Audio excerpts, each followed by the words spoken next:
தாயினுடைய காலடியிலே தான் சொர்க்கம் இருக்கிறது என்று சொல்லுகிறார் நபிகள் நாயகம். ஏன் அவ்வாறு சொல்லுகிறார் தெரியுமா?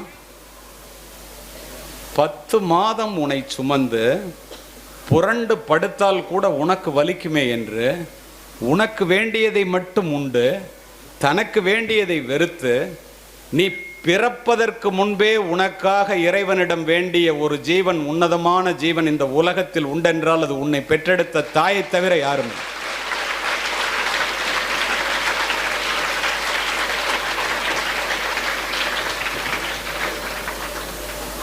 இதை ஏன் சொல்லுகிறேன் தெரியுமா? சித்திரச் சோலைகளாக இங்கே அமர்ந்திருக்கின்றீர்களே, உன்னை பெற்று வளர்த்து ஆளாக்குவதற்கு உன்னுடைய தாய் எத்துணை முறை ரத்தம் சிந்தினாள் என்று எத்துணை பேர் சிந்தித்து பார்க்கிறீர்கள்? யார் யாரையோ பற்றியெல்லாம் நினைத்து கொண்டு காலத்தை கடக்கின்ற இளைய சமுதாயமே, உன்னுடைய தாயை பற்றி நினைப்பதற்கு எவ்வளவு நேரத்தை நீ தினம் ஒதுக்குகின்றாய்?